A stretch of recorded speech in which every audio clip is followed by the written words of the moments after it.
Welcome back to Water Park Rangers Let's Play Paper Mario and the Thousand Year Door. Last episode, we were all talking about the Paper Mario series, and we're just going to keep doing that this episode. So yeah, Blanket 11 here again. Baron of WoW, 17.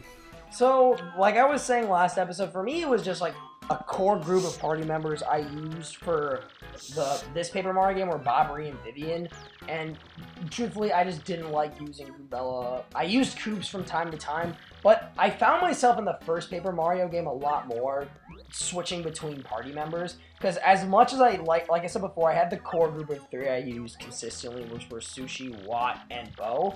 But I also found myself using Bombette from time to time, and Cooper, though as little as I use Goombella, I don't think I used Goombario at all.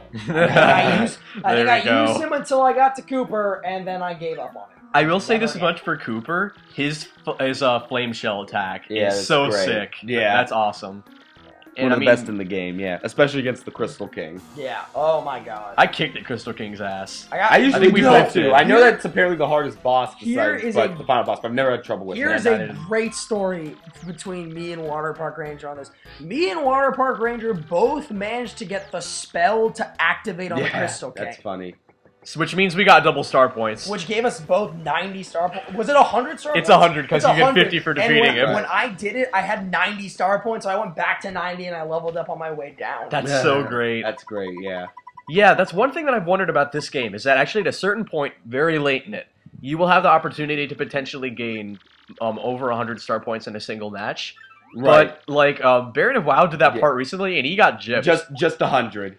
I say just 100. It just capped off at 100. It sounds greedy, but for the tense situation that it was, it should have been a lot more. If only it was recorded. It was actually pretty legendary. Like, it was. Runs of that place are fun. That place is fun, but I'll tell you what, it's stressful. It's very stressful. And that was actually the reason. I know this is supposed to be a Paper Mario series retrospective, but as long as we're on the topic, and there's kind of an awkward cut here, so just kind of bear with me here. I just kind of wanted to read his story. Selfish. Yeah, I know. But that's all I am. That's all I'll ever be. But the whole... Greed. You want everything in the world. I want everything, Pops! But, yeah, I was going to say, the whole thing about stress is that that's the reason that Miyamoto is wanting to make Pikmin 3 more like the first game, is because he says he wants to make it stressful. Kind of an odd reason, but I think I understand. Like, stress was a big part of the first game, actually. You do lose something when you give people more freedom. Also, there's a neat little secret here. Might as well show it, because as soon as you have Flurry, you're able to access it, but I kind of didn't want to access it because I hate Flurry. Yeah. But I figured I might as well get around to showing it eventually. Not much in here anyway. There's not really. It's just one of those things. It's like almost a Mother 3 secret, where there's not necessarily any item or real reward. It's just, hey, an NPC with a little quirky dialogue. Right. Which honestly is its own reward. I like that. I like that stuff. Yeah, it is. It's fun. It's fun what you discover. Yeah. I sort of wish they had more things like that in GTA 4. Like, they had the heart of the city. Right. But I wish there were more hidden things. Like, I mean, obviously there's a crap ton of stuff in the game, but there's nothing that's quite as weird as that. It's a different type of game. It is, but games need to be weirder. I was about to say, we're comparing GTA 4 to Paper Mario and Mother 3 right now. We kind of got off topic, I suppose. just a tad. Yeah, we were mentioning, what were we even last mentioning again? Right, yeah, the party members. Yeah, the first time I played through Thousand Year Door, I really used Goombella a lot because of the tattle feature. Not necessarily for the battles, but because she has a bit of dialogue for every character in the game, and just about every major loading time area in the game. Yeah. And there's quite a lot of those, especially like in the last chapter. I remember I was having her examine every room. I remember in the last room, and there's this one section where there are a lot of puzzles. She basically bailed me out of half the puzzles I couldn't figure out. Right, that's and at the very end of the game. I only couldn't figure it out because I was overthinking every single puzzle. It's like, oh, there are blocks. I obviously need to stack them to shape of a square. And Baron of WoW is like, you're so... No, I'm doing the right thing. I know it. Oh, well. That's a great part of the game. Can't wait till we get there. Yeah, the puzzles in this game are good, but I'm going to say that the first actually probably does have the puzzle edge. Yeah. Like, there's some more creative ones than the first. To be honest, my thing with... I think the first, just in my personal opinion, for me anyway, honestly, this is just a difference of opinion. The first, for me, always got the level edge. just because I like the levels in the first a lot better than I like the levels in the second. I like the first better than I like the second, just in general.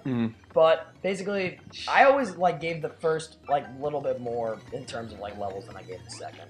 I guess we could go chapter by chapter. Yeah, it's sort of been a mixed bag for me. And I mean, if at any point we want to bring in like Super Paper Mario, I know it's kind of the black sheep. I'm not going to bring the Super Paper Mario because I didn't play it. Okay. And, I've played it, but it's hard to compare. It's so the stages different. Is not. You can't compare. I'll say this much for Super Paper Mario: you can tell from the first Paper Mario to Super Paper Mario that the shift does occur in Thousand Year Door. There's this style shift that carries over to Super Paper Mario that wasn't in the first. But yeah, about chapters generally. So. Chapter 1 in the first Paper Mario, in case you didn't know, was the Koopa Brothers Fortress. And the Koopa Brothers are probably some of my favorite villains in any video game, because they're basically the bootleg Teenage Mutant Ninja Turtles, which is just absolutely hilarious. Yeah. So it's basically the bootleg Teenage Mutant Ninja Turtles, and then the other one is Hooktail Castle versus Hooktail. Right. So the reason I like that one better is because in that dungeon you get Bombette, and Bombette I always thought was kind of interesting. It's long, and then the fight with the Koopa Brothers is just absolutely hysterical. First you fight them, they've got an awesome... Oh yeah, their battle was really wacky. Yeah. And then they all stack up on each other, you knock them all over at the same time.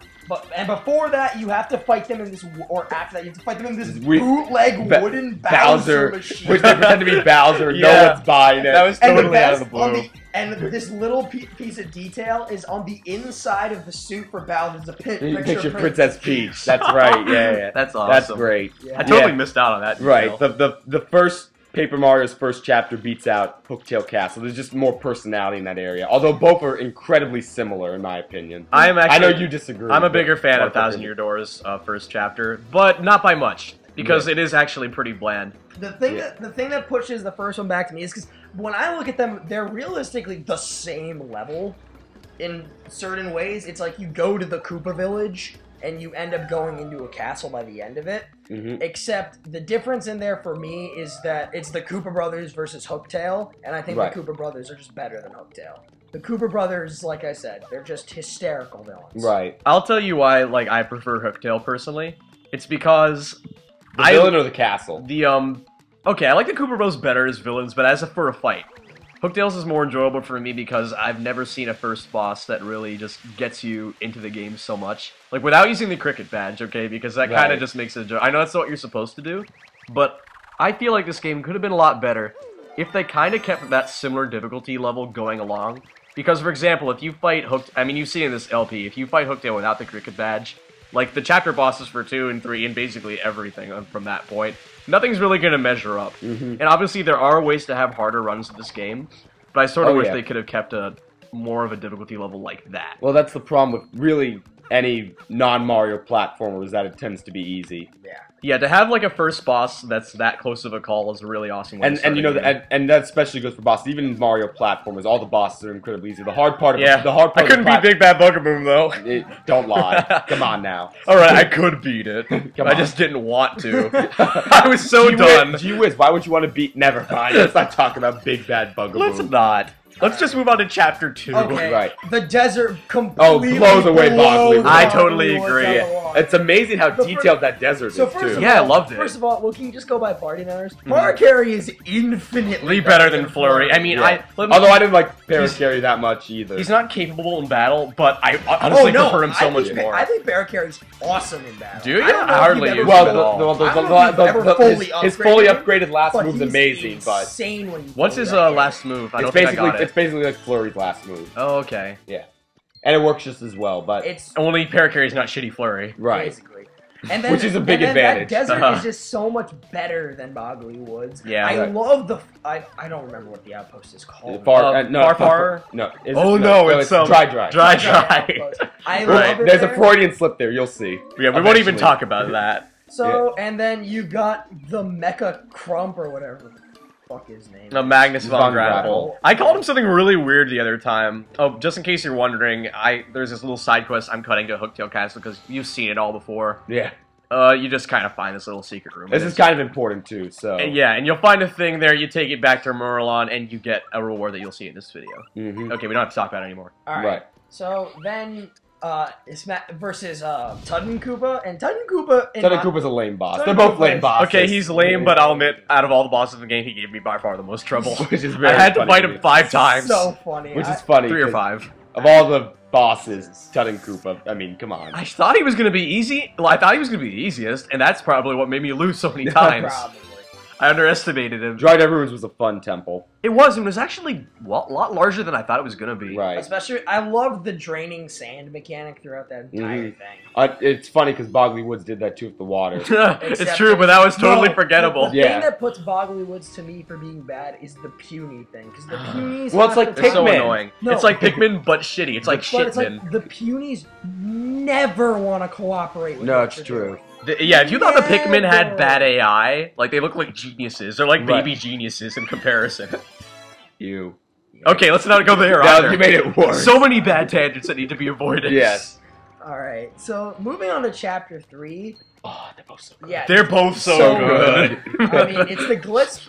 If you don't know, it's the Glitz Pit versus so much stuff. very long chapter. You Right. go through a haunted forest, then you go to Boo Mansion, then you fight Tubba Blubba, and basically Macho Grubba and Tubba Blubba are the same boss. Yeah, and Tubba Blubba has his own like second part of the area, which is like completely not haunted at all. It's like this big old like canyon with a castle, and it was awesome. Tubba Blubba always got it over Macho Grubba for me, just simply because of Tubba Blubba's music. My only, like them both. I give it the edge to the Paper Mario 1 for the 3rd chapter because there's a lot more variety in it. Even though the 3rd chapter in Paper Mario and Thousand Year Door is so well designed. For me, it's too tough to call because I agree with the variety, but I also really like the story and the plot behind it. And it kind of makes me wish, believe it or not, that they kept Macho Grubba as a villain that you just didn't finish then.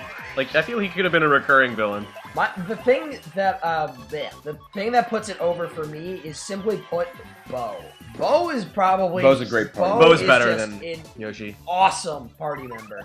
And it's like, the first time I went into that dungeon, I really didn't know what to expect. And getting Bo my party member, at first I was just like, oh god, this is gonna be really bad, isn't it? And Bo was awesome. And I have hated myself forever thinking otherwise. I really loved all the puzzles they had in the Boo's Mansion. Like, finding out how all those different furniture, like, those puzzles were. The weight was, that was crazy, yeah. That was great. And also the musical box one later, I remember being pretty interesting. Yeah. Right. Oh god, I hate the musical box one.